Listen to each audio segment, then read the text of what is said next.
నారాయణుని ఆధీనములు అనగా ఆ మంత్ర ఆధీనములు గట్టి కొట్టాలి ఇప్పుడు. మంత్ర ప్రభావన గట్టి కొట్టు ఇంకా ఒకే చోట కొడు. పోయి దీన్ని నీళ్ళు పోయి. Good good. ఆధిపత్యం లభించింది. చంద్రుని పరిహాసం. గణేశుడు జ్ఞాన స్వరూపి, అగ్రపూజ్యుడు, జగద్వంజుడు. ఇది చంద్రుని చూసి శపించింది. దండం పెట్టు ఇంకా. అందువలన చంద్రుని యొక్క దండం పెట్టు. మాన్యత నశించింది. అతడి పట్ల లోకము విముఖత వహించాలి అనగా అతడిని చూడరాదు. తన పూజ చేసి లేదా కథను చెప్పుకొని అక్షంతలు శిరమున ధరించిన ఎడల నిష్కలంక జీవితము సాధ్యమగునని అనుగ్రహించినాడు.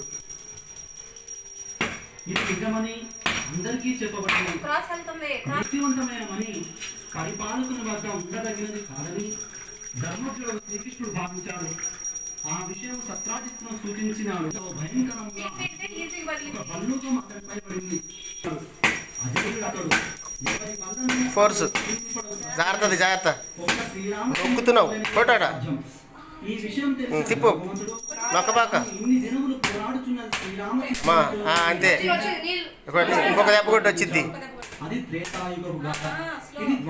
ఇట్లా ఒత్తుతున్నారు నేలకేసి ఒత్తున్నావు. ఇంకో గ్లాస్ తేపో సిద్ధు. సిద్ధు గ్లాస్ తేపో. అవసరం లేదు తేవాలి పో. తీసుకురా పో. నీళ్ళు పోతుంది. మీ అమ్మ కూడా అంతే కొట్టింది. మొన్న అంటే కొట్టింది గంట సేపు. నీళ్ళు దాంట్లో పోయి నీళ్ళు తింటా పోయి. కాదులే అట్లా వడగట్టుకోలేవు కానీ. ఈ గ్లాస్ ఇచ్చిద్దు పెట్టాడా. అవివేకం వైదొలిగినది. అహంభావం నశించింది. శరీరం శిథిలమైనది. అమ్మకే రాదు. మీకేం కొబ్బరికాయ కొట్టం. నీకేదో లక్కీ పోయింది. నువ్వు కూడా కింద మీద పడ్డావు.